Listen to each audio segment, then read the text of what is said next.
Hello students, आज आपके लिए लेकर आए हैं इवालियन ग्लिनी द साउंड ऑफ म्यूजिक का part 1। Let's begin the video. आइए वीडियो को शुरू करते हैं। देखते हैं इवालियन ग्लिनी कौन है और इसके बारे में यहाँ पर क्या बताया है।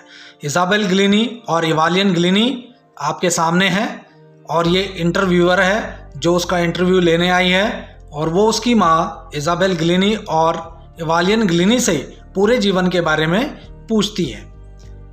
तो इजाबेल ग्लिनी उसको बताती है कि इवालियन ग्लिनी की लाइफ में क्या क्या घटा है और ख़ुद इवालियन ग्लिनी भी बताती है। तो आइए वीडियो को शुरू करते हैं और चैप्टर की पूरी प्रस्तावना को देख लेते हैं। ये इवालियन ग्लिनी है 8 वर्ष की, जब उसे पता चला कि उसकी सुनने की क्षमता धीरे धीरे समाप्त हो रही है। कैसे? क्योंकि वो पियानो बजाना चाहती थी और स्टेज से उन्होंने जब उसका नाम पुकारा कि आओ भाई तुम्हारा टर्न है, आओ तुम आकर अपना पियानो बजाओ, तो वह सुन नहीं पाई। और जब वह अपना नाम ही नहीं सुन पाई तो उसकी माँ को एहसास हो गया कि कुछ ना कुछ परेशानी है, कुछ दिक्कत है। तो जब उन्होंने डॉक्टर को दिखाया तो इवालियन ग्लिनी उस समय 11 वर्ष की थी। डॉक्टर ने जब उसका चेकअप किया तो पाया कि उसकी सुनने की क्षमता समाप्त हो चुकी है। क्यों हो चुकी है?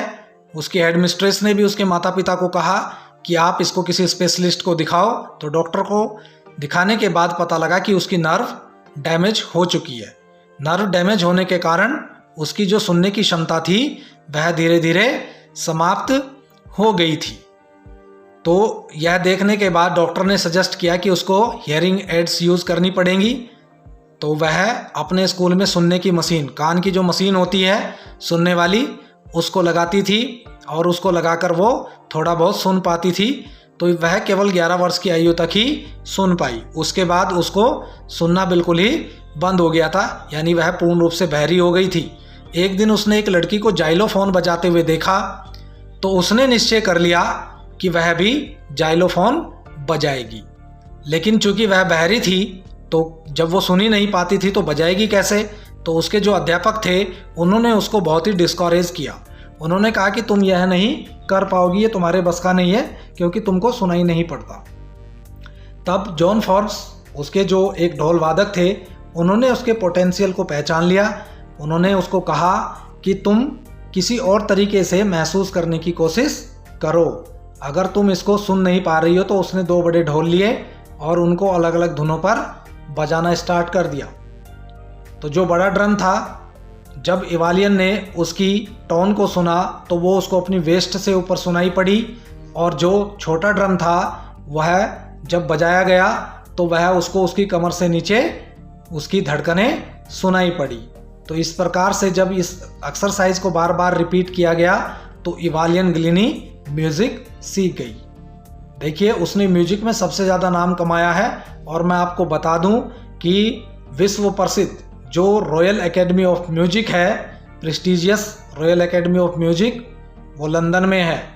ठीक है, उसने वहाँ से ट्रेनिंग ली। वह हॉस्पिटल्स में, जेलों में और यहाँ तक कि लोगों को फ्री कॉन्सर्ट्स सुनाती है और लोगों का बहुत ही मनोरंजन करती है। तो रॉयल एकेडमी ऑफ म्यूजिक में जब वो संगीत सीखने जा रही थी तो उसके यार दोस्तों ने उसको बिल्कुल मना कर दिया कि वो ऐसा नहीं कर पाएगी, क्योंकि इतनी बड़ी प्रसिद्ध संगीत एकेडमी में संगीत सीखना उसके लिए मुश्किल बात है, क्योंकि वह बहरी है। लेकिन उसने वहाँ पर ऑडिशन दिया और जब उसने ऑडिशन दिया तो एकेडमी के इतिहास में उसने सबसे ज़्यादा स्कोर प्राप्त किया। तो जब वहाँ पर उसने स्कोर प्राप्त किया तो वह वहाँ पर संगीत सीखने लगी और उसने वहाँ पर 3 साल का कोर्स किया और जितने टॉप अवार्ड थे इंस्ट्रूमेंट बजाने में वो उसने सब के सब हासिल कर लिए। तो यह उसने अपनी बहुत ही कठिन मेहनत से प्राप्त किया है। हम इस वीडियो को जारी रखेंगे और वीडियो में पूरे चैप्टर को आपको एक एक वर्ड के साथ हिंदी में एक्सप्लेन करके बताएंगे। तो आपको वीडियो छोड़कर कहीं जाना नहीं है, हमारे साथ वीडियो में बने रहिए और हमारे चैनल को ज़रूर सब्सक्राइब कर दीजिए। वीडियो अच्छा लगे तो वीडियो को लाइक शेयर ज़रूर कर दीजिए। ये वो दरवाज़ा है चैनल का जिसको खोलने के लिए आपको चैनल को सब्सक्राइब करना है, बेल आइकन को प्रेस करना है और पूरी वीडियो को देखना है। अभी वीडियो समाप्त नहीं हुआ है क्योंकि अब मैं आपको पूरे चैप्टर को हिंदी में एक्सप्लेन करने वाला हूं। तो आप मेरे साथ बने रहिए और देखते हैं पूरे चैप्टर की हिंदी एक्सप्लेनेशन कैसी है। चलिए दोस्तों, शुरू कर देते हैं। आइए वीडियो को आगे बढ़ाते हैं और अब हम एक एक शब्द के साथ हिंदी एक्सप्लेनेशन के लिए बढ़ने वाले हैं। चलिए शुरू करते हैं। फर्स्ट पैराग्राफ से स्टडी करने जा रहे हैं। Rush hours crowds jostle for position on the underground train platform. Rush hours का मतलब है भीड़ भाड़ का समय, यानी बहुत भारी भीड़। जोस्टल माने धक्का मुक्की करते हुए, फॉर पोजीशन अपनी जगह पाने के लिए, on the underground train platform भूमिगत ट्रेन के प्लेटफॉर्म पर भारी भीड़ अपनी जगह पाने के लिए धक्का मुक्की कर रही थी। A slight girl, slight means छोटी, पतली सी छोटी लड़की, लुकिंग यंगर देन हर 17 ईयर्स, जो 17 वर्ष की थी लेकिन देखने में और छोटी लग रही थी। वाज नर्वस, वह परेशान थी। येट एक्साइटेड, फिर भी उत्साहित थी। As she felt the vibrations of the approaching train, जैसे ही उसने आती हुई रेलगाड़ी की धड़कनों को सुना। It was her first day at the prestigious royal academy of music in London, यह उसका विश्व प्रसिद्ध royal academy of music in London में पहला दिन था। And daunting, daunting means frightening, यानी भयभीत थी।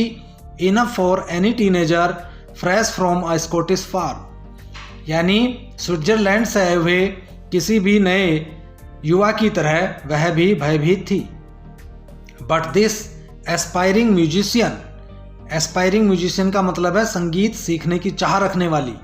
Faced a bigger challenge than most, इसने दूसरों की तुलना में ज़्यादा चुनौतियों का सामना किया। She was profoundly deaf, profoundly deaf का मतलब है पूर्ण रूप से बहरी, वह पूर्ण रूप से बहरी थी। तो पहला पैराग्राफ आपकी समझ में आ गया।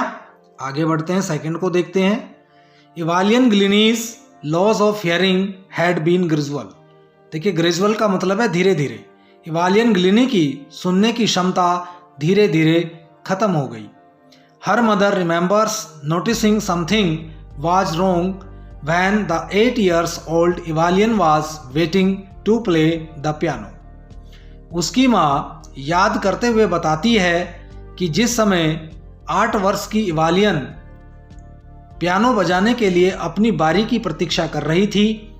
दे कॉल्ड हर नेम, उन्होंने उसका नाम पुकारा। And she did not move, लेकिन वह अपनी जगह से नहीं हिली। आई सडनली रियलाइज्ड, मुझे अचानक महसूस हुआ। सी हैड नॉट हियर्ड, कि उसने नहीं सुना था। सेज इजाबेल ग्लिनी, इजाबेल ग्लिनी ये इवालियन ग्लिनी की मदर हैं और ये इंटरव्यूअर को बता रही हैं कि इस तरह से हुआ था। फॉर क्वाइट अ वाइल, कुछ समय तक Evelyn manage to conceal her growing deafness from friends and teachers. Evelyn अपनी बढ़ती हुई बहरेपन को अपने दोस्तों और अपने अध्यापकों से छुपाती रही। But by the time she was 11, लेकिन जिस समय वह 11 वर्ष की थी, हर मार्क्स हैड डिरियरेटेड, उसके नंबर कम आए। And her head mistress asked her parents, उसकी मुख्य अध्यापिका ने उसके माता पिता से निवेदन किया to take her to a specialist, कि वे उसको किसी विशेषज्ञ के पास ले जाएं। It was then discovered that her hearing was severely impaired as a result of gradual nerve damage. तो जब उसकी जांच की गई तो पता चला कि उसकी नस खराब होने के कारण धीरे धीरे उसकी सुनने की क्षमता कम होती जा रही थी।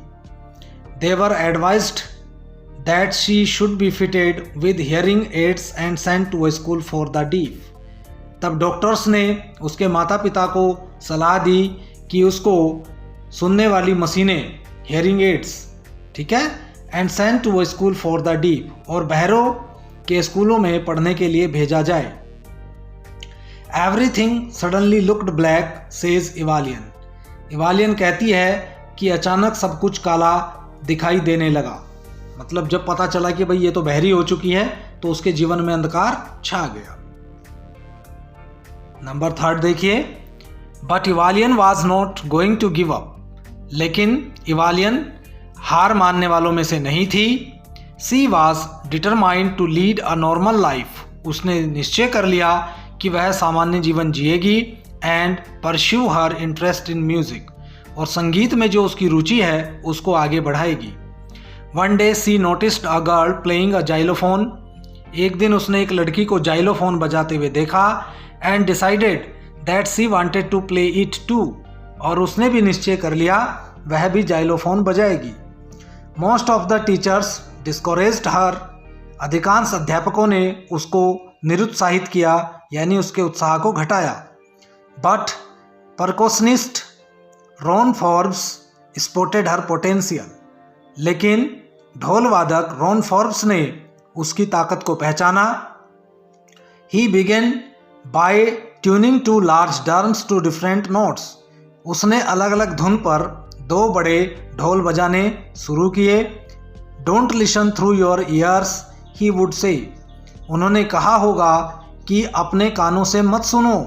Try to sense it some other way says Evelyn, Evelyn बताती है कि उन्होंने ऐसा कहा कि तुम इनको अपने कानों से मत सुनो, बल्कि किसी और तरह से महसूस करने की कोशिश करो। Suddenly I realised I could feel the higher drum from the waist up, वो कहती है कि मुझे अचानक लगा कि ये बड़े ढोल की आवाज़ मुझे अपनी कमर से ऊपर महसूस हो रही है।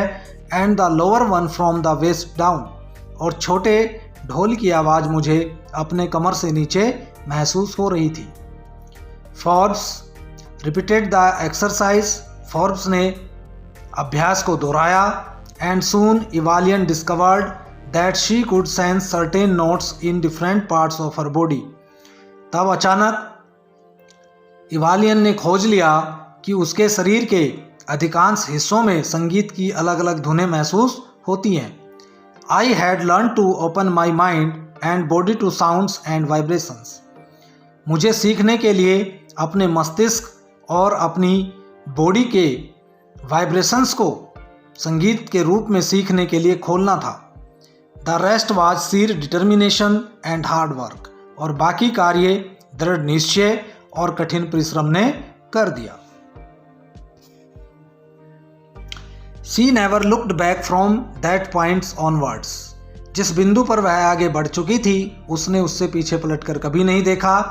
सी toured the United Kingdom with a youth orchestra, वह एक युवा ऑर्केस्ट्रा के साथ यूनाइटेड किंगडम गई। And by the time she was 16, और उस समय वह केवल 16 वर्ष की थी। She had decided to make music her life, उसने निश्चय कर लिया था कि वह संगीत को ही अपना जीवन बनाएगी।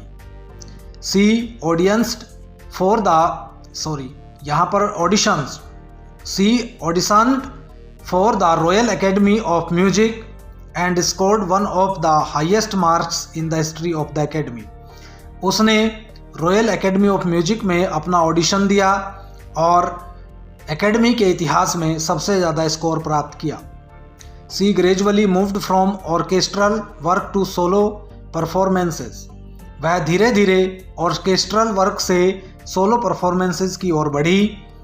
Eight the end of her 3 years course, अपने 3 वर्ष के कोर्स के अंत में she had captured most of the top awards, वह लगभग सभी टॉप अवार्ड्स जीत चुकी थी।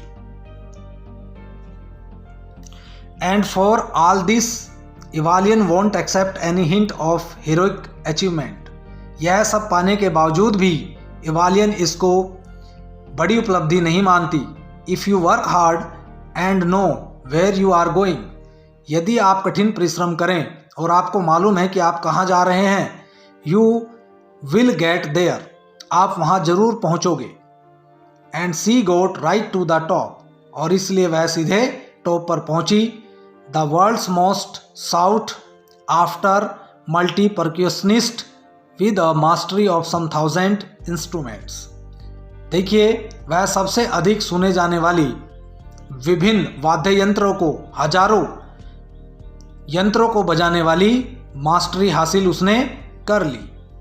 एंड हेक्टिक इंटरनेशनल शेड्यूल, और उसका जो शेड्यूल था, अंतर्राष्ट्रीय शेड्यूल, वो बहुत ही थकावट भरा रहने लगा, मतलब बिजी रहने लगी, बहुत ही बड़ा अंतर्राष्ट्रीय शेड्यूल बन गया। It is intriguing to watch Evelyn function so effortlessly without hearing. देखिए, इवालियन के जितने कार्यक्रम हैं उनको देखना बहुत ही आकर्षक होता है, क्योंकि वह बिना प्रयास किए सुन लेती है। इन आवर 2 आवर्स डिस्कशन, हमारे 2 घंटे के विचार विमर्श के बीच, she never missed a word, उसने एक शब्द भी मिस नहीं किया। Man with bushy beard give me trouble, बड़ी दाढ़ी वाले लोगों से मुझे समस्या होती है। सी लाफ्ड, वह हंसते हुए बोली। It is not just watching the lips, क्योंकि यह केवल होठों को वॉच करने का कार्य नहीं है। इट्स द होल फेस, बल्कि पूरे चेहरे को नोट करना पड़ता है, नोटिस करना पड़ता है। स्पेशली द आइज, विशेषकर आंखों को। She speaks flawlessly with a Scottish lilt, वह स्कॉटिश भाषा में बहुत ही फ्लो के साथ बात करती है। माई स्पीच इज़ क्लियर, मेरी स्पीच बिल्कुल क्लियर है। Because I could hear till I was 11, क्योंकि मैं 11 वर्ष की आयु तक सुन सकती थी। सी सेज, वह ऐसा बताती है। But that doesn't explain how she manage to learn French and master basic Japanese, लेकिन वह यह नहीं बता पाई कि उसने फ्रेंच और मास्टर बेसिक जापानीज भाषा कैसे सीखी। एज फॉर म्यूजिक, जहाँ तक संगीत की बात है, सी एक्सप्लेन्स, वह बताती है, it pores in through every part of my body, यह मेरे शरीर के प्रत्येक भाग में बहता है। इट टिंगल्स इन द स्किन, यह मुझे त्वचा से महसूस होता है। माई चिक बोन्स, मेरी गालों की हड्डियों से। And even in my hair, और यहाँ तक कि मेरे बालों से भी महसूस होता है। When she plays the xylophone, जब वह जाइलोफोन बजाती है, she can sense the sound passing up the stick into her finger tips, तो वह जो उसकी छड़ें होती हैं बजाने वाली, उनको हम स्टिक कहते हैं, उनको अपनी उंगलियों की टिप्स से महसूस कर सकती है। By leaning against the drums, she can feel the resonance flowing into her body, जब वह ड्रम बजा रही होती है तो ड्रम से निकलने वाली धुनों को वह अपने शरीर से महसूस करती है। यहाँ पर रेजोनेंस का मतलब होगा इको। इको कौन सा साउंड होता है आप समझ सकते हैं, तो उसको इको जो है वो अपने शरीर से महसूस होता है। ऑन अ वुडन प्लेटफॉर्म, किसी लकड़ी के प्लेटफॉर्म पर, सी रिमूव्स हर शूज, वह अपने जूते उतार कर खड़ी हो जाती है। सो दैट, ताकि the vibrations pass through her bare feet, ताकि धड़कने उसके नंगे पैरों से शरीर में जा सकें। एंड अप हर लेग्स, और उसकी टांगों तक पहुंच सकें। नॉट सरप्राइजिंगली, इसमें कोई संदेह की बात नहीं है, कोई आश्चर्य की बात नहीं है। इवालियन डिलाइट्स हर ऑडियंसेस, वह अपने श्रोताओं को खुश कर देती है। In 1991 she was presented with the Royal Philharmonic Society's prestigious soloist of the year award. 1991 में उसको रॉयल फिलहार्मोनिक सोसाइटी की ओर से जो है विश्व प्रसिद्ध सोलोसिस्ट अवार्ड ऑफ द ईयर दिया गया। सेज मास्टर परक्यूशनिस्ट जेम्स ब्लेड्स, प्रसिद्ध ढोल वादक जेम्स ब्लेड्स कहते हैं, God may have taken her hearing but he has given her back something extra ordinary, भगवान ने उसकी सुनने की क्षमता छीन ली है, लेकिन उसको कुछ असाधारण प्रदान किया है। बात वी हियर, जो हम सुनते हैं, सी फील्स, वह महसूस करती है। फार मोर डीपली, कहीं अधिक गहराई से, दैन एनी ऑफ अस, हम में से कहीं ज़्यादा गहराई से। That is why she expresses music so beautifully, इसलिए वह संगीत को इतनी सुंदरता से प्रदर्शित कर पाती है। इवालियन कन्फेसेस, इवालियन स्वीकार करती है, that she is something of a workaholic, कि वह वर्कोलिक है। वर्कोलिक का मतलब जिसे कार्य करने की आदत होती है, वैसा व्यक्ति जो कार्य किए बिना नहीं रह सकता। I have just go to work, मुझे केवल कार्य करना है। Often harder than classical musicians, प्राय इतना कठिन कार्य जो शास्त्रीय संगीत वाले संगीतकार भी नहीं करते। But the rewards are enormous, लेकिन पुरस्कार शानदार होते हैं। Apart from the regular concerts, वह नियमित जो कॉन्सर्ट्स करती है। Evelyn also gives free concerts in prisons and hospitals, तो इवालियन मुफ्त में जेलों में और अस्पतालों में भी अपने कॉन्सर्ट्स करती है। She also gives highly priority to classes for young musicians, वह युवा संगीतकारों को क्लासेस भी प्रोवाइड कराती है। And Richlin of the Beethoven Fund for deaf Children says, Ann Richlin जो बीथोवन में फंड चलाता है डीफ चिल्ड्रंस के लिए, वो कहता है she is a shining inspiration for deaf children, वह बहरे बच्चों के लिए एक चमकता हुआ प्रेरणा का स्रोत है। They see that there is now here that they can go, उन्हें लगता है कि ऐसी कोई जगह नहीं है जहां वो नहीं पहुंच सकते, ऐसा कुछ नहीं है जिसको वो प्राप्त नहीं कर सकते। Evelyn Glennie has already accomplished more than most people twice her age, Evelyn Glennie इतना प्राप्त कर चुकी है जितना उसकी दुगनी आयु के लोग भी प्राप्त नहीं कर सके हैं। She has brought percussion to the front of the orchestra, वह ढोल को ऑर्केस्ट्रा के सामने लेकर आई है। And demonstrated that it can be very moving, और उसने यह प्रदर्शित कर दिया है कि यह बहुत चलने वाला है। She has given inspiration to those who are handicapped, जो दिव्यांग हैं, विकलांग हैं, उनके लिए वह प्रेरणा का बड़ा स्रोत है। People who look to her and say, जो हैंडीकैप्ड लोग उसको देखते हैं और कहते हैं if she can do it, यदि वह ऐसा कर सकती है, आई कैन, मैं भी कर सकता हूँ।